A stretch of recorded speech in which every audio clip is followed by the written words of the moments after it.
तर मित्रांनो, महाराष्ट्र पोलीस दलात कार्यरत असणारं प्रत्येक मुलाचं स्वप्न असं असतं की एक ना एक दिवस आपण खांद्यावर 2 स्टार लावून पोलीस उपनिरीक्षक PSI बनण्याचं.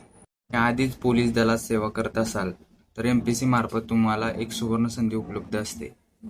तर आजच्या या व्हिडिओमध्ये आपण पाहणार आहोत या परीक्षेची पात्रता काय असते, वयोमर्यादा काय असते, सेवेचा अनुभव काय असतो, परीक्षेचे टप्पे आणि अभ्यासाचे स्वरूप. यामुळे हा व्हिडिओ शेवटपर्यंत पहा. त्यामध्ये आपण प्रथम पाहणार आहोत की शैक्षणिक पात्रता व सेवेचा अनुभव. खात्यांतर्गत PSI परीक्षेसाठी पोलीस दलातील सेवेत कार्यरत असणारे पोलीस शिपाई, पोलीस नाईक तसेच पोलीस हवालदार हेच अर्ज करू शकतात. जर कर्मचारी पदवीधर असेल तर तुम्हाला किमान 4 वर्ष नियमित सेवेचा अनुभव कंपल्सरी आहे.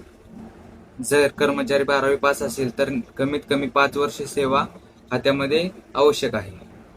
जर एखादा कर्मचारी 10वीच्या बेसवर भरती झाला असेल तर कमीत कमी 6 वर्ष सेवा असणे आवश्यक आहे. त्यामध्ये वयोमर्यादा आहे ती ओपनसाठी आहे 35 वर्ष आणि जी रिझर्व्ह कॅटेगरीमध्ये लोक येतात त्यांच्यासाठी आहे 40 वर्ष.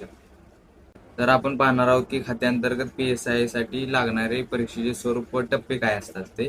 तर पहिल्यांदा असते पूर्व परीक्षा जी 100 गुणाची असते, दुसऱ्यांदा असते मुख्य परीक्षा जी 300 गुणाची असते आणि जी शेवटला असते ती शारीरिक चाचणी असते ती 100 गुणाची असते.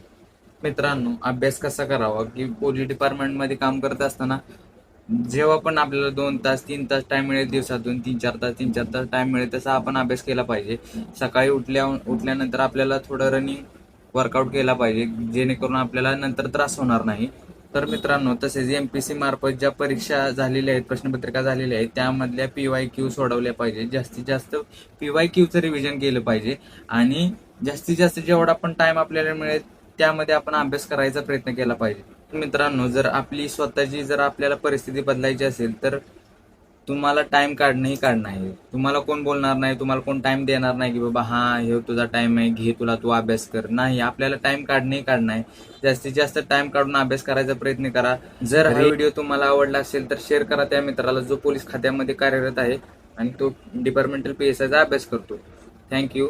भेटूया नवीन व्हिडिओमध्ये. जय हिंद, जय महाराष्ट्र. चला.